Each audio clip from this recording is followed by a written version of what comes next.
Hi, this is Graphically Alex coming at you with all things fat related. If this is something that interests you, please subscribe. I'd love to have you. For today, what I wanted to talk about was, of course, fat acceptance TikTok. A lot of times, fat acceptance activists, they seem to deny the reality of weight loss in its entirety. Even if somebody has lost weight before. And I wanted to talk about that because I believe that they really cannot stand what they call former fats because it disproves their reality, or it disproves what they believe to be true.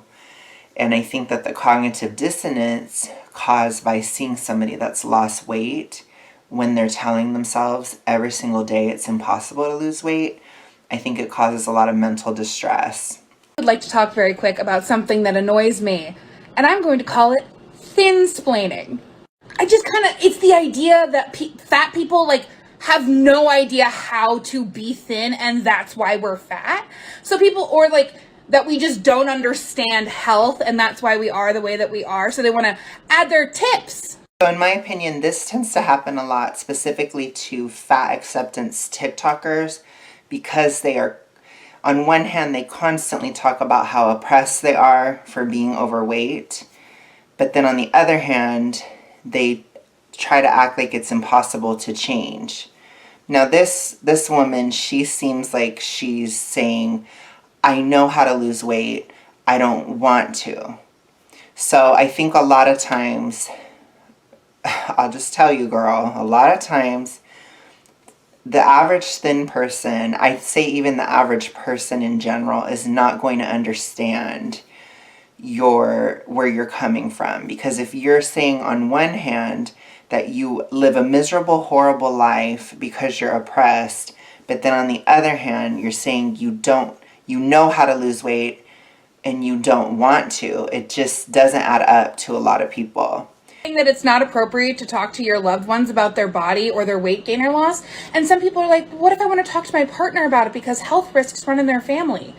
It's their family. Who told you about the health risks? Do you think they don't know? Why do you need to talk to them about it? If you are dating somebody and they are your long-term partner, you are going to be concerned about the longevity of their life and the quality of their life. I don't know if this woman understands love, but let me just break it down for you. When you love somebody, you do what needs to be done because you love them. When you love somebody, you're giving them what they need. It's not always about what they want to hear or something like that. You love them. You want them to be okay. You want them to be around. Imagine if you had kids with this person. You don't want to be left without a partner with the kids. You don't want the kids to be traumatized by something like that. You want them to have good memories. You want them to have a good quality relationship and a quality of life with you. So most of the time, people bring this up to a partner or to somebody in their family because they're seeing the effects of it.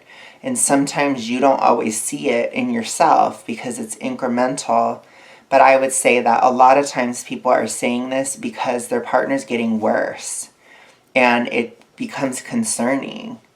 I would be concerned if my partner was getting sick because of weight gain. I'm sure my partner has been concerned about me. I've struggled a lot with my health over the past few years, especially. So it's not something that is just said for no reason, but I think in her mind, she doesn't want to acknowledge the realities of being so big.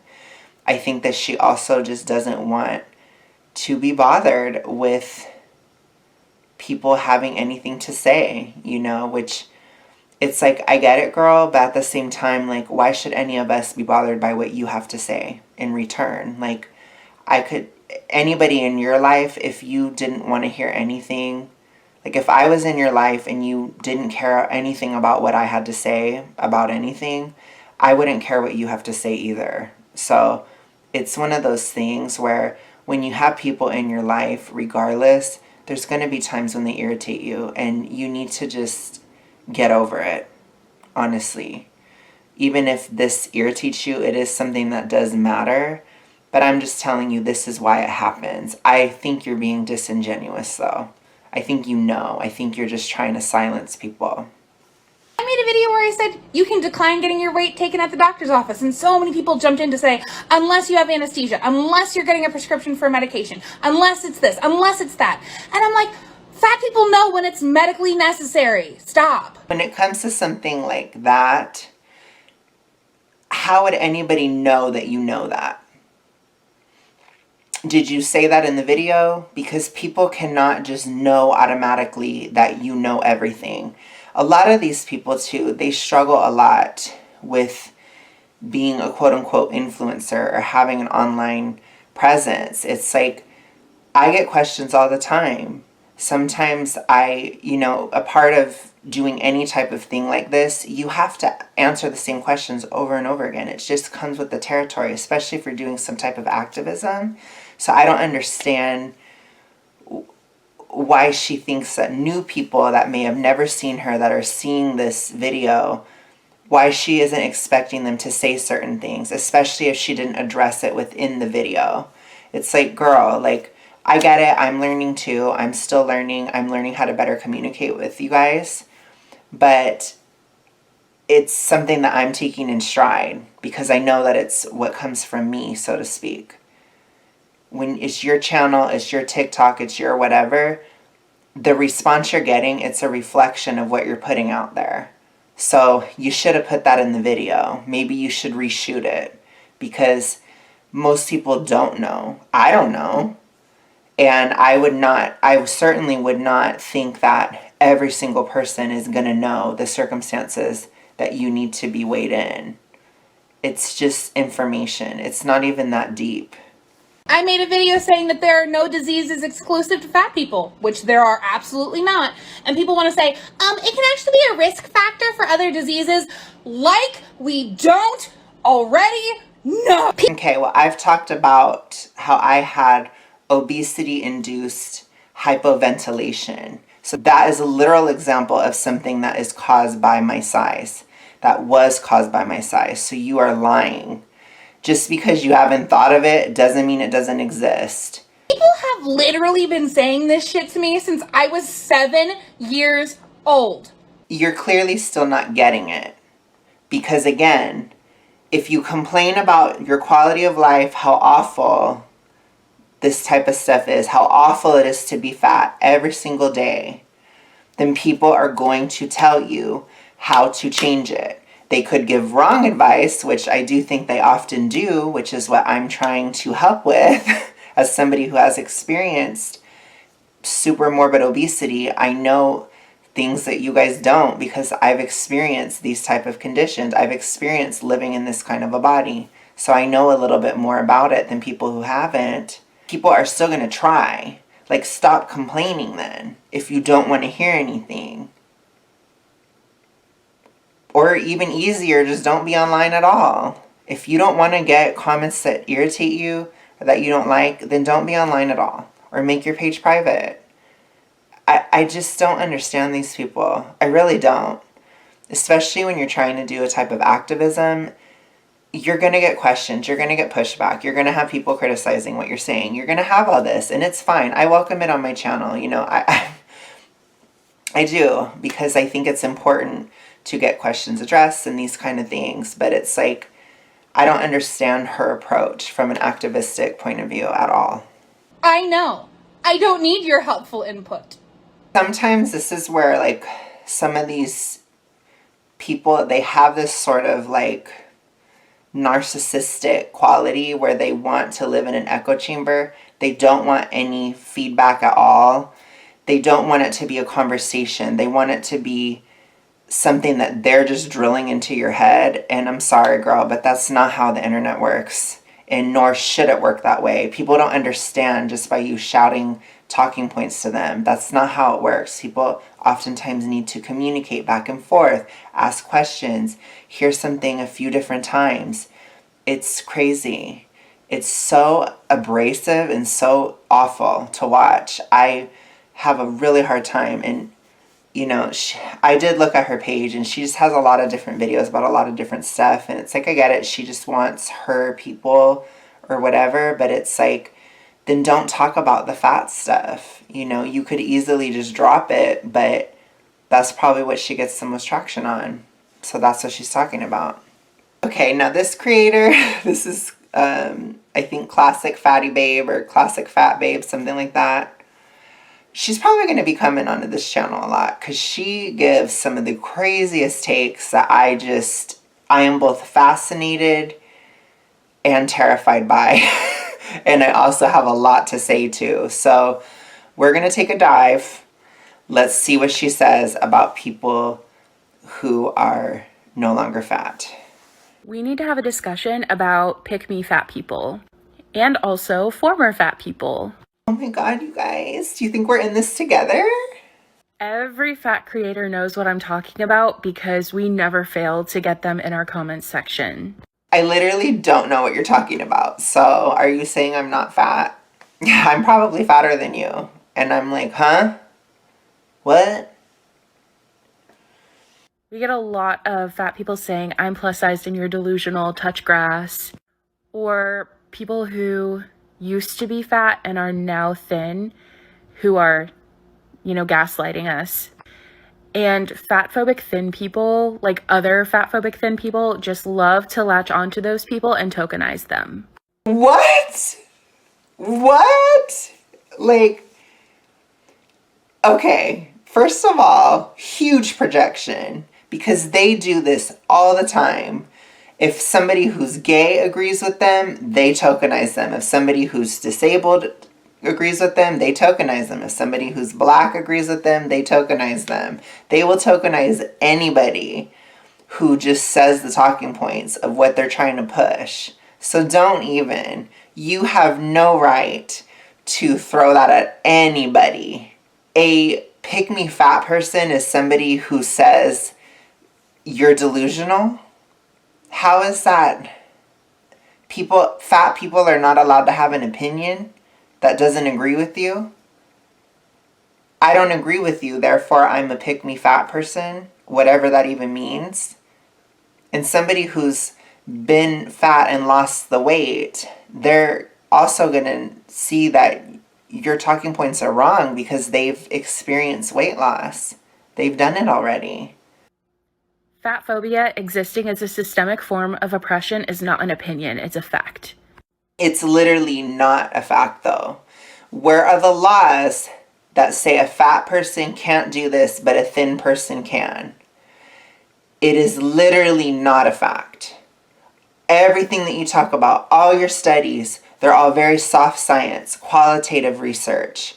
It's nothing within law. There's nothing objective that you can point to. It's all about how you feel. It's completely fine to feel like you're oppressed. It's completely fine to feel like society isn't built for you, to feel these things. Maybe in some cases it's true, but there is no person in society where everything is built for them. That doesn't actually exist. There's always going to be something that's too big or too small, that's too short to the, too low to the ground or too high to the ground. There's always going to be something for somebody. You're going to sit at a bench and it's going to cut off circulation to your leg. Like, who knows? It is absolutely crazy to expect to be comfortable in every single situation. You're not going to be. Even if you were thin, you wouldn't be. I know a lot of times growing up, like, I was the fat ass, so I had to sit in the front seat and the thin people had to squish in the back seat, while we were driving somewhere. It's like, if I'm thin, then I would have to do stuff like that because you can. It's just ridiculous. Is that oppression? I mean, this is not a law. This is not anything on a societal scale. And if you're talking about health outcomes or something like that, there are strong correlations between obesity and other hormonal factors, hormonal problems, bad lifestyle choices that would harm anybody's health, like being extremely inactive. If you sit and lay down catatonic all day, every day, It's not healthy for you to be that inactive. I'm sorry, it isn't. It doesn't matter how thin or fat you are. It's not healthy to have zero activity. It just isn't. Just like it's no matter how thin or fat you are, it's not healthy to have canola oil fried French fries. It's not healthy to have your soybean hydrogenated oil in McDonald's fries and all this stuff, all these seed oils. It doesn't matter if you're thin or not. It's still going to hurt you. It's still going to hurt you if you're fat. It's going to hurt you regardless. Thus, they say all the time, just do basic health things and blah, blah, blah. Yeah, but you don't. If you were, you probably wouldn't be fat. And if you dealt with whatever hormonal issues you may have, then you also wouldn't be fat. You are fat through a state of neglect. You are fat through a state of not giving a fuck. And it is what it is, but you don't get a prize for not giving a shit about yourself. You don't. And I'm not a pick-me fat person because I care about myself. That's just me having some type of self-worth, some type of self-preservation, some type of getting somewhere and feeling better. That's what it is. That's not a pick-me. I don't care if a thin person likes me or not. No offense, you guys. I mean, I care as far as being a YouTuber. Like, please subscribe and like the video. But on a personal level, I don't care if any individual thin person likes me. Because I have people in my life. I have, I've cultivated relationships. I have this stuff. But more importantly, I care about myself. And not in like a toxically selfish way, but I care enough to put in the effort into my body. And I had to work to develop that care, but I have it. And it's incredibly valuable. But just because I care about myself doesn't mean that I'm going to accept your label. I'm not. It has nothing to do with anybody else. If I was on an island completely alone, I would still be taking care of myself. It doesn't depend on anyone else.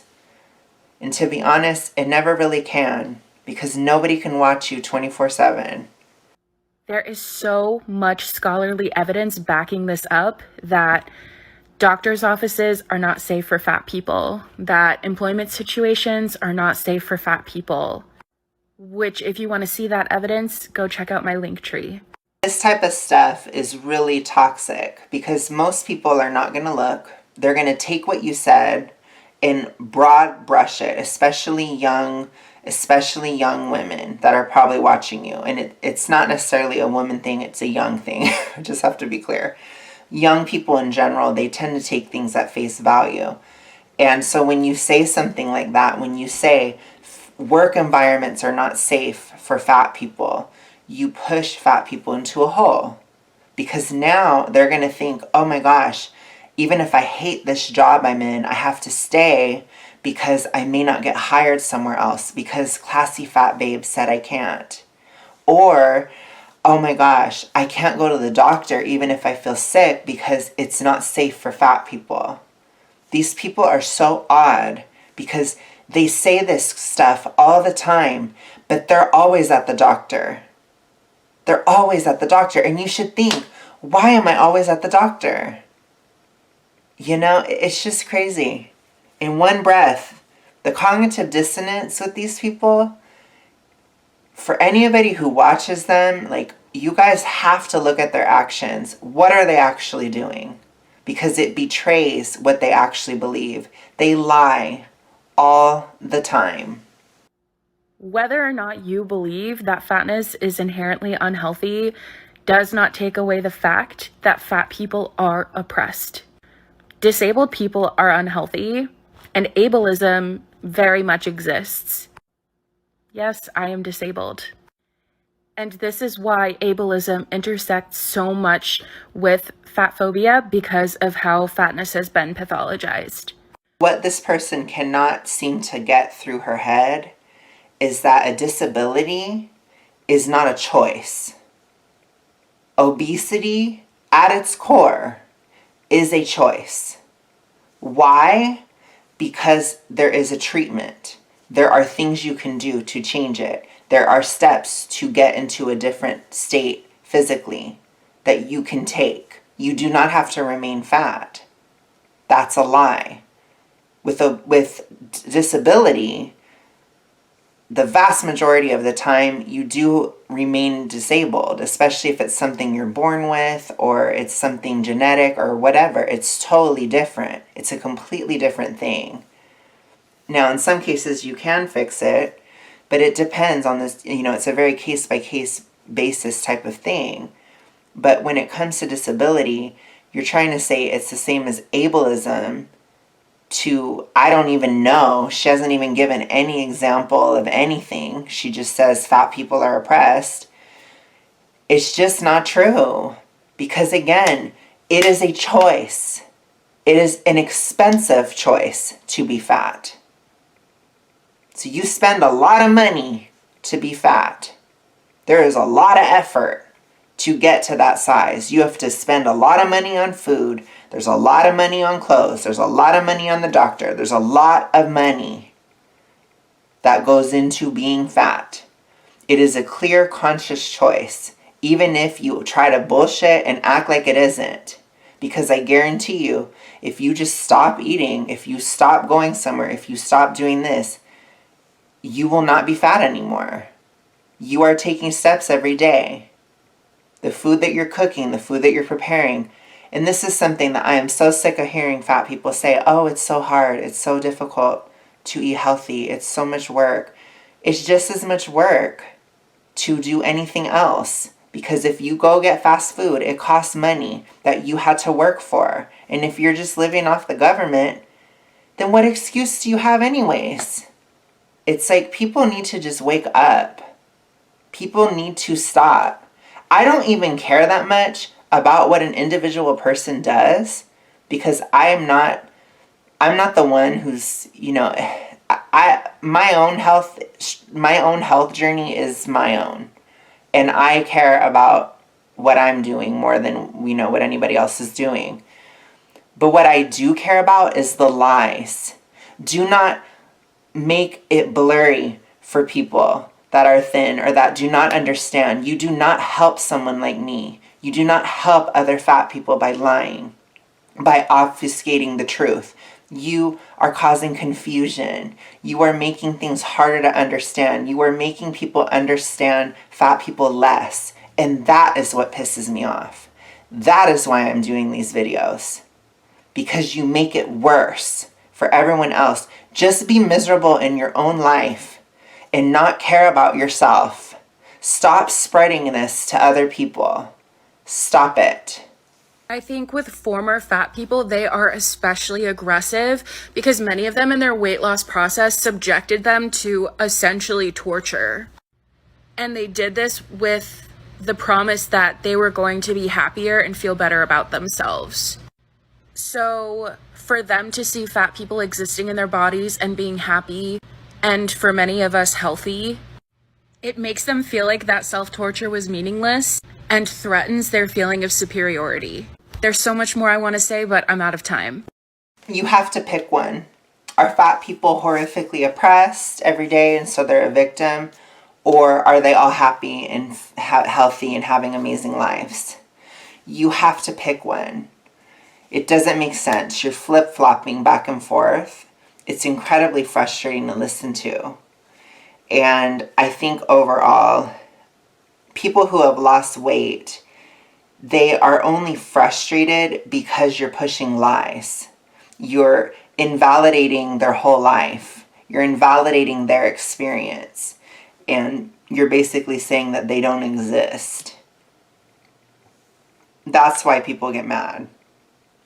Because you act like weight loss is impossible. And a lot of these people do. So even if you yourself have not said that, your cohort have said it. So just like how they're getting more irritated with you, they get more irritated with fat people like me who want nothing to do with any of this. So again, you need to look within yourself. Look within your own movement. Look within your own messaging. Look within what you're doing. I am very confused after this. Are you happy and healthy, or are you miserable and oppressed? It's confusing.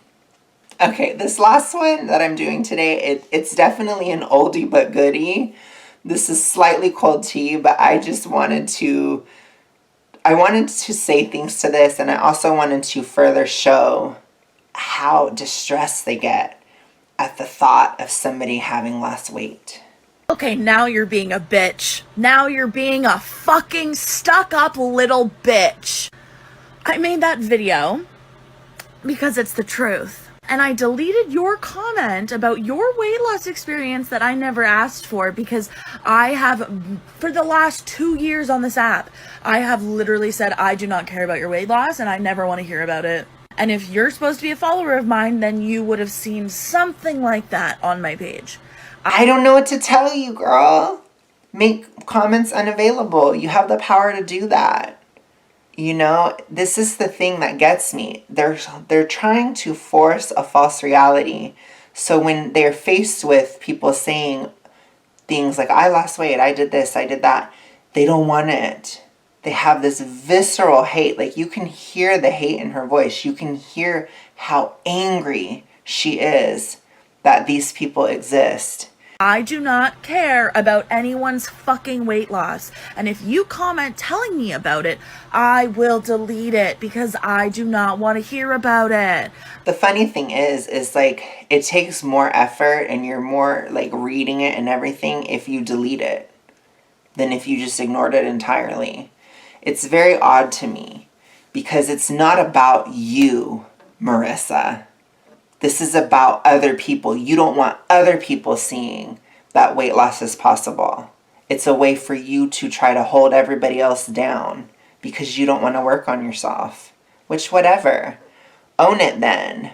I do not care. So when I read your original comment and 3 other comments about weight loss, I made a pinned post. But accidentally, it was originally replied to you, so I deleted it, made it a pinned thing. Oh, cool, no problem. But you're freaking out, and you're mad because I set a boundary.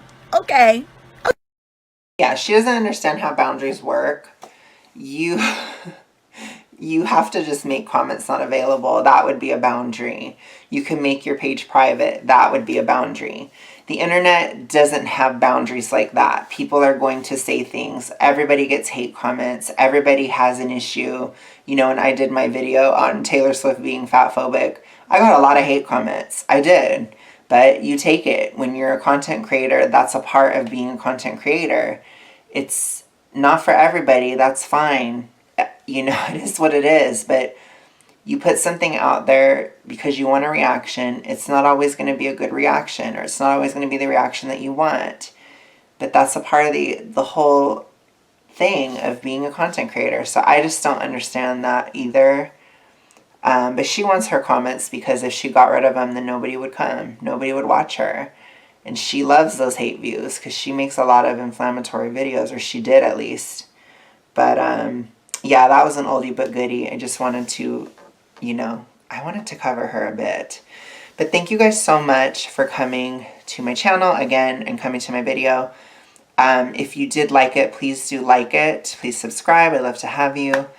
And I will be back again soon. Just for the record, my plan is to do TikTok Tuesday every single Tuesday for at least the whole year. So we'll be back on Tuesday and we'll see what's coming on Thursday as well. Thank you guys so much. I hope you have a wonderful rest of your day, night, whatever. Thank you. Bye.